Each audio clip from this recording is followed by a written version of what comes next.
Welcome everyone to the Lofi Poli Sci podcast. I'm your host, Michael Pickering. That's right, Lo-Fi as in low fidelity, low quality, in-your-face, messy as can be global news show.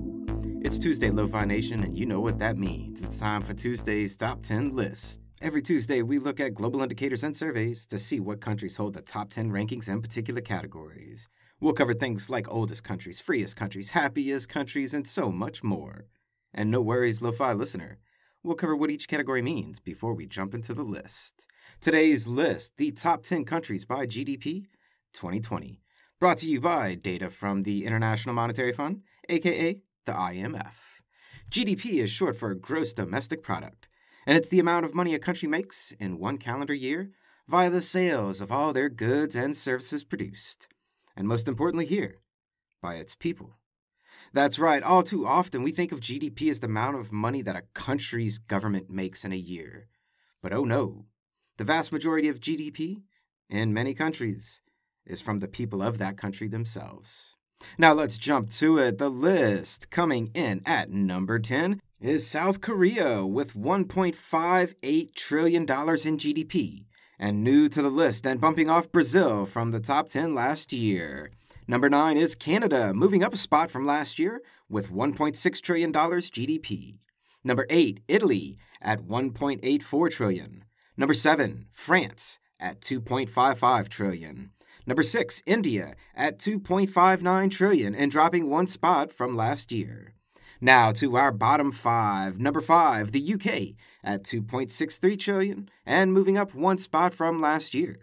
Number 4, Germany at $3.78 trillion. Number 3, Japan with $4.9 trillion. Number 2, China with a GDP of $14.86 trillion. And coming in at number 1 is the U.S. with a GDP of $20.8 trillion. That's fantastic, and congratulations to all our top 10 countries out there. And a special congrats to South Korea for being the new addition to the top 10 GDPs in the world this year. But let's break it down and talk about what all this means and why this even matters. First off, we notice that the top 4 countries, the US, China, Japan, and Germany, retain their identical placement from last year. And aside from Brazil dropping out of this list and South Korea being added, and the UK and India swapping places, this list is almost exactly the same as 2019's list for GDP. But South Korea being added to the list is really a testament to how far the country has come over these past 3 decades as far as economic development and being a true global influencer. We also need to note that of the 10 countries listed, 4 of them are European countries. And in fact, in 2020, all 4 of these countries were European Union countries. If you were to take the European Union as one economic entity, which it is, and calculate its GDP for 2020, guess where the EU would be on this list? I'll give you a 5 count. And 5, 4, 3, 2, 1. The EU in 2020 had a GDP of about $15 trillion, meaning it would be right above China and replace it as number 2 on the list. However, that was last year, and in 2021, the UK, which is number 5 on the list, is no longer part of the European Union, meaning for 2021, the EU GDP will likely come up as number 3, and China will retain its number 2 spot.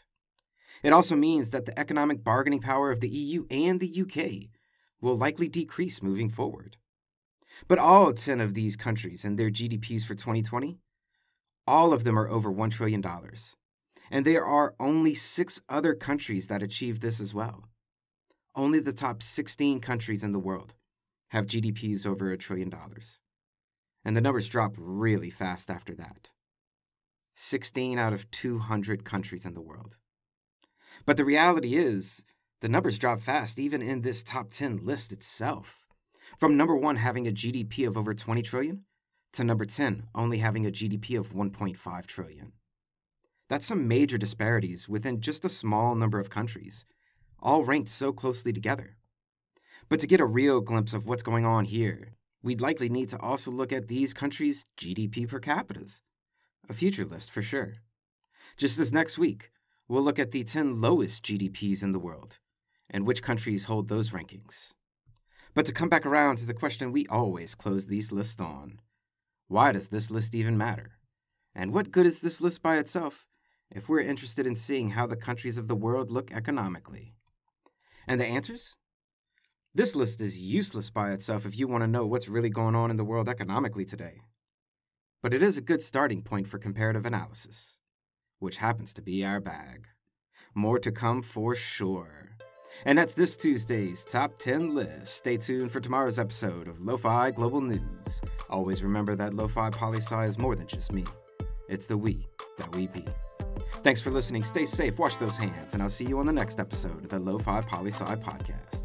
Pickering, signing off.